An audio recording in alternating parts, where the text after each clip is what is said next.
Hi and welcome to the Practical Money Skills today. This channel aims to inspire you with anything about money. If you are new to this channel or if this is something of your interest, you can like, share, subscribe, and click the bell button so you'll be updated of our latest videos. Today we are going to talk about the best investment strategies for beginners, and what should be your perception about investment opportunities. I believe you know of the many people out there who have been successful in investing and managing their finances. Maybe you were able to read books about them and their perception towards money and investment. Here are the 4 important things to remember before you start investing. Number 1. You need to understand your goals before doing anything with your money. What are your goals for investing? You should often ask yourself about this question and check your financial capacity and investment risk tolerance. Here are some samples of investment goals you may want to start pursuing. Saving up for early retirement. There are people who are already considering retirement early in their life. A good fund in their savings account would make them enjoy life after retiring from work. Investing in real estate. If you're thinking of a good passive income, then becoming a landlord would be a good investment for you. Many people are now successful by investing early on this. Investing in the stock market. If you're planning to buy that dream home in 10 years, then investing long-term in stocks would be practical for you. However, if you need the money in less than 5 years, then investing in stocks may not be good for you.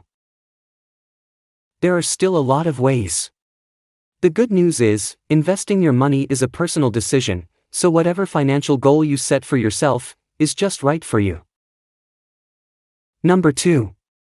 You need to build up to different investments. If there's one thing that you need to consider as a new investor, that is that there are different investment strategies for every stage of life. For example, right after getting out of college, you may want to consider opening a few investment accounts in order to have a bit of funding as you tackle your student loans and build up an emergency fund. You may also want to do side hustle activities, which we have explained in this channel in the previous video, just to have extra funds to invest in. You may need to start investing your money with what you already have before you can get into the larger scale or the bigger investments. Number 3. Keep in mind that there's no such thing as the best investment for everyone. I know that we have friends who refuse to even think about cryptocurrency. On the other hand, we also have other friends who only invest in cryptocurrency. We may also know of people who swear by real estate investing, while the dividend stock investing people are terrified of getting into the real estate investing space. These people just have different tastes in investing.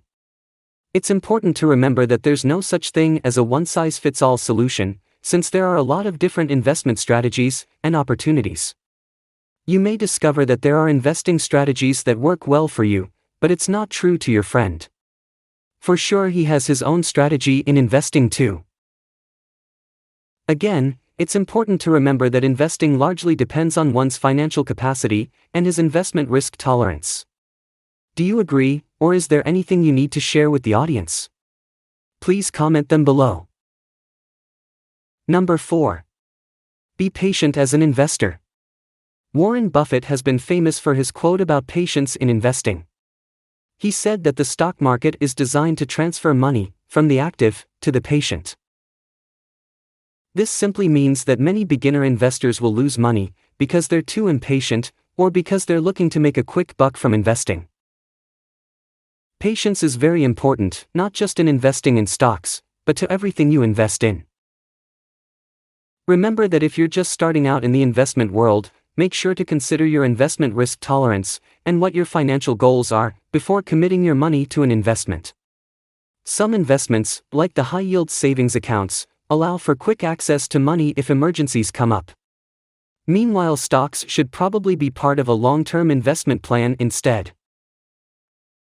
Would you like to share your ideas too? Please let us know in the comments section.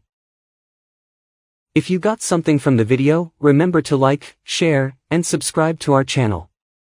See you in our next video about practical money skills today.